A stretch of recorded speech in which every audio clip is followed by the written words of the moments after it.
Bismillahirrahmanirrahim. Assalamualaikum warahmatullahi wabarakatuh. Alhamdulillahirabbil alamin. Allahumma sholli ala sayyidina Muhammad wa ala ali sayyidina Muhammad. Sahabat beriman yang dirahmati Allah, pada kesempatan kali ini saya akan membahas mengenai satu hal yang kita semua tidak mungkin bisa menghindarinya. Seberapapun kuatnya kita, seberapapun kayanya kita, bahkan seberapapun teguhnya agama yang kita anut, tidak akan terlepas dari satu hal ini. Datangnya tidak kita inginkan, perginya pun kita tidak tahu kapan, tanpa membedakan agama, suku, keturunan, warna kulit dan lain sebagainya. Semuanya akan merasakan hal ini, yakni ujian kesulitan dari Allah Subhanahu wa Ta'ala untuk kita. Mungkin kita pernah mengalami kondisi yang sangat sulit, baik sulit dalam perekonomian, sulit dalam jodoh, rezeki, atau sulit dalam mendapatkan pekerjaan.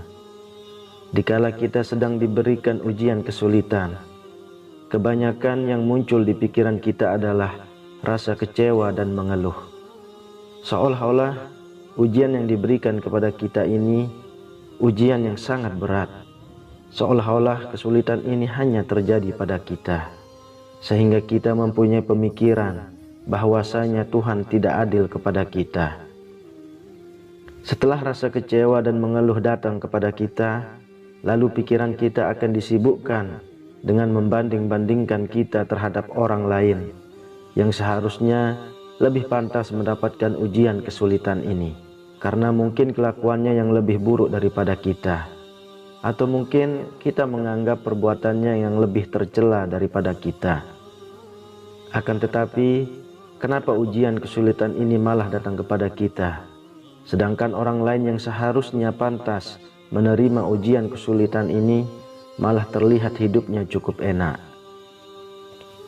Apabila kita sedang mendapatkan ujian dari Allah Subhanahu wa Ta'ala, hindarilah untuk sibuk membanding-bandingkan diri dengan orang lain. Akan tetapi, mulailah bertanya pada diri kita, kenapa ujian ini diberikan pada kita? Hikmah apa yang akan kita dapatkan ketika kita mampu menyelesaikan ujian ini? Kedua pertanyaan tersebut akan mengubah cara pandang kita ketika ujian kesulitan datang kepada kita, dan merupakan solusi untuk memudahkan kita dalam mengurai kesulitan yang sedang menimpa kita. Ketika Allah Subhanahu wa Ta'ala memberikan ujian kesulitan kepada kita, ada dua hal yang akan kita dapat, yakni bukti bahwasanya Allah Subhanahu wa Ta'ala masih sayang kepada kita, dan bukti bahwasanya Allah Subhanahu wa Ta'ala menginginkan kita untuk menduduki derajat yang lebih tinggi di sisinya. Sehingga ketika kedudukan kita lebih tinggi di mata Allah Subhanahu wa Ta'ala, insya Allah kita akan dimudahkan dalam segala urusan di dunia maupun di akhirat kelak. Apabila kita belum cukup paham untuk menghadapi ujian kesulitan yang diberikan Allah Subhanahu wa Ta'ala, ada 4 hal yang harus kita lakukan. Dan satu rahasianya ketika Allah Subhanahu wa Ta'ala sedang memberikan kita ujian kesulitan. Lalu apa 4 hal dan satu rahasianya tersebut? Yang pertama adalah tetap bersabar, berdoa dan terus berusaha. Seperti yang saya katakan di awal, saat kita mendapatkan ujian kesulitan, itu artinya Allah Subhanahu wa Ta'ala sayang kepada kita. Untuk itu, supaya kita bisa mendapatkan perhatian dari Allah Subhanahu wa Ta'ala, langkah yang harus kita tempuh adalah bersabar, memperbanyak istighfar, berdoa supaya ditunjukkan jalan yang baik untuk melewati ujian kesulitan. Lalu kita wujudkan secara nyata dengan cara berusaha untuk mencari jalan keluarnya. Apabila kita aktif memperbanyak berdoa, bersabar dan berusaha, insya Allah kita akan ditunjukkan jalan kemudahan untuk melewati segala kesulitan. Dan apabila kita sudah mampu melewati ujian kesulitan, itu artinya kita akan jauh lebih terpandang di mata Allah Subhanahu wa Ta'ala. Karena banyak sekali yang mencari perhatian kepada Allah Subhanahu wa Ta'ala. Akan tetapi belum tentu orang tersebut bisa diperhatikan oleh Allah Subhanahu wa Ta'ala.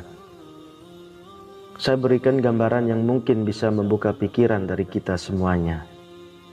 Dulu waktu kita masih sekolah, tentu kita akan berlomba-lomba untuk mendapatkan perhatian dari seorang guru pengajar. Dan untuk mendapat perhatian dari guru yang kita inginkan, kita harus mampu menyelesaikan tugas dan juga aktif menjawab pertanyaan-pertanyaan yang diberikan kepada kita. Apabila kita menyelesaikan tugas dan selalu aktif menjawab pertanyaan, barulah kita akan mendapatkan perhatian dari guru tersebut, sehingga kita akan lebih terpandang di mata banyak teman dan juga lebih terpandang di kalangan guru pengajar. Yang artinya derajat kita di mata guru pengajar akan lebih tinggi dibanding teman-teman yang lain. Ini hanya sekedar contoh untuk membuka pikiran dari kita semuanya, supaya ketika ujian kesulitan sedang menghampiri, kita tidak hanya kecewa dan mengeluh saja, akan tetapi ada usaha yang kita lakukan, karena kita akan mendapat imbalan derajat yang lebih tinggi di sisi Allah Subhanahu wa Ta'ala. Lalu yang kedua, tetaplah untuk tersenyum. Banyak yang kita temui ketika ujian kesulitan datang menimpa kepada seseorang. Yang terjadi adalah tubuhnya tidak terurus, badannya terlihat lemas, raut mukanya kusut, lesu, banyak mengeluh, merasa tidak ada teman yang mau mengerti dan lain sebagainya. Padahal hal-hal tersebutlah yang akan membuat pikiran kita menjadi terkotori, sehingga pikiran kita akan dipenuhi dengan pikiran yang kurang baik, dan justru kesulitan malah terlihat semakin sulit, dan ujian terasa semakin berat. Untuk itu, ketika ujian kesulitan datang kepada kita, tetaplah tersenyum dan bersikap seperti tidak ada kesulitan yang sedang menimpa. Lalu bersyukurlah masih diberikan ujian kesulitan, karena dengan diberikannya kesulitan, pemikiran kita akan menjadi lebih dewasa, lebih matang, dan makin bertambah pengalaman untuk memecahkan suatu masalah apabila ada kesulitan yang sama yang sedang terjadi pada kerabat kita yang lain. Tersenyum di saat kita tertimpa kesulitan, insya Allah kesulitan tersebut akan terasa ringan, dan kita jauh lebih mudah untuk mendapatkan jalan keluar yang baik, sehingga penyakit yang disebabkan karena pikiran pun akan jauh dari tubuh kita.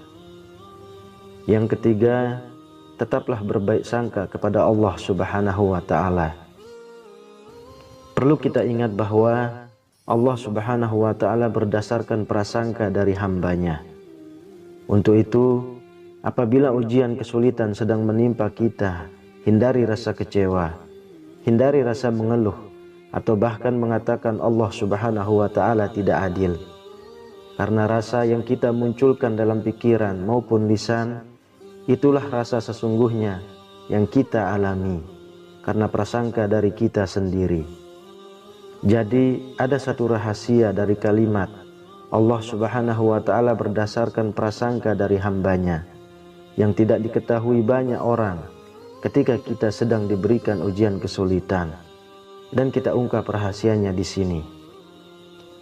Rahasianya adalah ketika kita diberikan ujian kesulitan, lalu kita mengeluh, kecewa, merasa bahwa Allah Subhanahu wa Ta'ala tidak adil kepada kita, maka itulah yang akan terjadi kepada kita, yakni kita akan terus mendapatkan kekecewaan, kita akan terus mendapatkan keluhan dari diri kita, dan kita akan terus merasa tidak mendapatkan keadilan. Kenapa? Karena hal itulah, pemikiran-pemikiran itulah yang sebetulnya saudaraku semuanya minta kepada Allah Subhanahu wa Ta'ala. Jadi doa atau pemikiran kita ketika sedang mendapatkan ujian kesulitan, insya Allah akan jauh lebih manjur untuk dikabulkan Allah Subhanahu wa Ta'ala. Untuk itu, ketika diberikan ujian kesulitan, berdoalah yang baik, karena di saat seperti inilah saya mengatakan doa kita insya Allah jauh lebih manjur untuk dikabulkan. Berprasangka baik seperti yang bagaimana? Setidaknya kita berdoa supaya kesulitan ini segera diberikan jalan keluar. Dan setelah mampu menyelesaikan kesulitan, kita berdoa supaya diberikan kemudahan dalam hal kerezekian, mendapatkan pasangan, mendapatkan pekerjaan dan lain sebagainya, sesuai dengan keinginan kita semuanya. Insya Allah, Allah Subhanahu wa Ta'ala akan memberikan apa yang kita inginkan ketika kita mampu berprasangka yang baik kepada Allah di saat sedang diberikan kesulitan. Itulah satu rahasia besar yang tidak banyak diketahui ketika ujian kesulitan sedang menimpa kita. Kemudian yang keempat, yakinlah bahwa di balik kesulitan ada kemudahan. Kalau saya mengibaratkan, tak ada satu rumah pun yang tanpa pintu. Itu artinya tidak ada satu masalah pun yang tanpa ada solusinya. Dalam hal ini Allah Subhanahu wa Ta'ala selalu membuka jalan keluar seluas-luasnya bagi hambanya yang sedang diberikan ujian kesulitan. Akan tetapi justru malah kita sendirilah yang kadang menutup pintu itu dari rahmat Allah Subhanahu wa Ta'ala, sehingga kita terjebak dalam ruangan yang di dalamnya penuh dengan kesulitan, dan akan semakin sulit kita untuk bisa keluar dari kesulitan tersebut. Sahabat beriman yang dirahmati Allah, apabila ujian kesulitan datang kepada kita, bukalah pintu dari berbagai arah untuk mendapatkan rahmat dari Allah Subhanahu wa Ta'ala, yang mungkin di antara pintu tersebut ada satu pintu yang menunjukkan jalan keluar dari segala kesulitan. Itu artinya kita diminta untuk membuka diri dan mampu menerima saran dari orang lain apabila kita sedang mengalami kesulitan. Siapa tahu dari beberapa saran orang lain tersebut ada rahmat Allah Subhanahu wa Ta'ala yang diberikan kepada salah seorang yang ditunjuk Allah untuk lepas dari kesulitan yang menimpa kita. Dan insya Allah di balik kesulitan yang menimpa kita ada kemudahan dan hikmah yang mampu kita petik dan pelajari untuk diterapkan pada kehidupan masa mendatang. Karena dalam surah Al-Insyirah ayat 5-6 Allah Subhanahu wa Ta'ala sudah menegaskan sampai 2 kali. Fa innama al-usri yusra, innama al-usri yusra. Yang artinya karena sesungguhnya sesudah kesulitan itu ada kemudahan. Sesungguhnya sesudah kesulitan itu ada kemudahan. Sengaja dalam ayat ini dipertegas supaya kita tidak perlu ragu akan janji Allah Subhanahu wa Ta'ala, yang mana ketika ujian kesulitan datang kepada kita, maka Allah Subhanahu wa Ta'ala menjanjikan akan ada kemudahan sesudah kita tertimpa kesulitan. Sahabat beriman yang dirahmati Allah, itulah 4 hal dan rahasianya ketika kita sedang diuji dengan kesulitan oleh Allah Subhanahu wa Ta'ala. Saya berharap setelah mendengar video ini, kita semuanya mampu untuk mengambil sikap apabila ujian kesulitan sedang menimpa kita semuanya. Dan bersyukurlah bagi saudaraku yang selama ini masih diberikan kemudahan oleh Allah Subhanahu wa Ta'ala. Semoga selalu bersyukur dan meningkatkan rasa syukur kepada Allah Subhanahu wa Ta'ala. Amin ya rabbal alamin. Wallahu a'lam bissawab. Semoga bermanfaat untuk kita semua. Assalamualaikum warahmatullahi wabarakatuh.